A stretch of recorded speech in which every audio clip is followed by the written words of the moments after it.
धर्मक्षेत्रे कुरुक्षेत्रे समवेतायुयुत्सवः मामकाः पाण्डवाश्चैव किमकुर्वत सञ्जयो।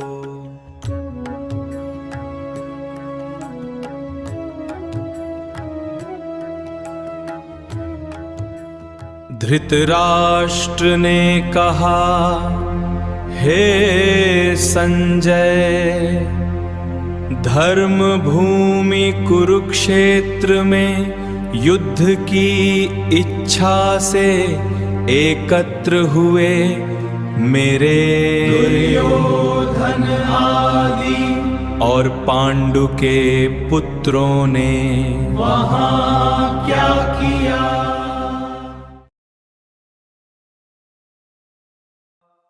दृष्ट्वा तु पाण्डवानीकं व्यूढं दुर्योधनस्तदा आचार्यमुपसंगम्य राजा वचनमब्रवीत्। संजय बोले, उस समय राजा दुर्योधन ने व्यूह रचना से खड़ी हुई पांडवों की सेना को देखकर द्रोणाचार्य के पास जाकर यह वचन कहा।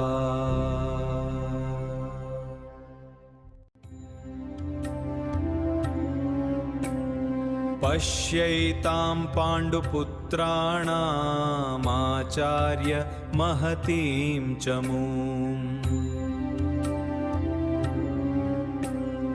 व्यूढां द्रुपदपुत्रेण तव शिष्येण धीमता।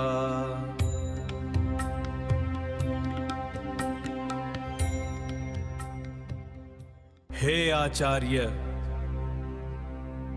आपके बुद्धिमान शिष्य द्रुपद पुत्र धृष्टद्युम्न द्वारा व्यूहाकार खड़ी की गई पांडु पुत्रों की इस विशाल सेना को देखिए।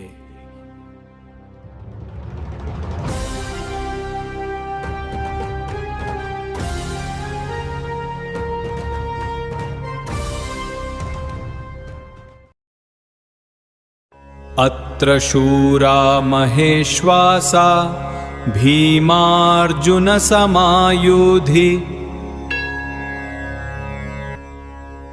यूयुधानो विराटश्च द्रुपदश्च महारथः द्रुपदश्च महारथः।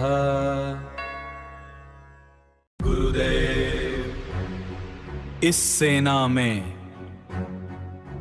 बड़े बड़े धनुषों वाले तथा युद्ध में भीम और अर्जुन के समान शक्तिशाली बहुत से वीर हैं, जैसे सात्यकी, युयुधान, राजा विराट और महारथी राजा द्रुपद।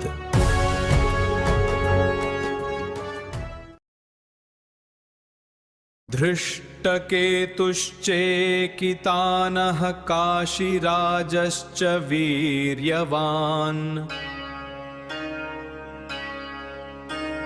पुरुजित् कुन्ती भोजश्च शैब्यश्च नरपुङ्गवः।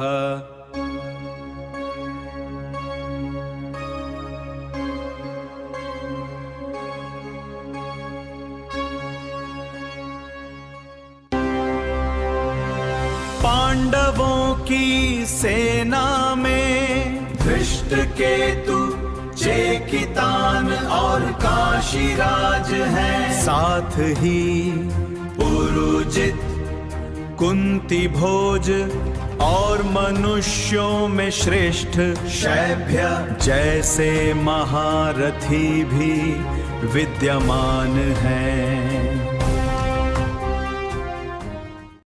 धृतराष्ट्र अंधे हैं और मोह के वश में हैं, उनके 100 पुत्र कौरव हमारे शरीर की अनेक नाड़ियां और भूखी इंद्रियां हैं, जिनके पास न आंखें हैं, न कान हैं और न नाक है।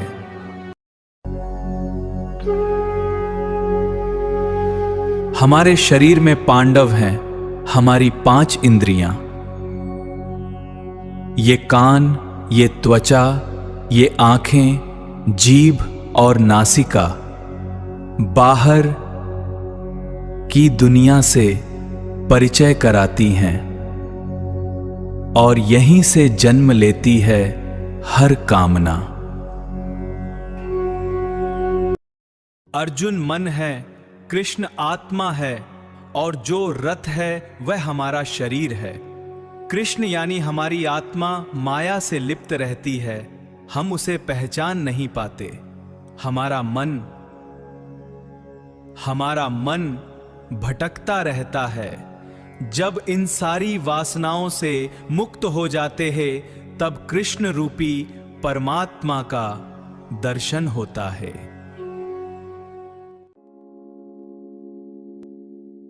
एक युद्ध जो हम रोज लड़ते हैं, महाभारत हमारी कहानी है, हर किसी की कहानी है। हमारे भीतर चल रहे युद्ध की कहानी है, हमारे भीतर चल रहे युद्ध की कहानी है।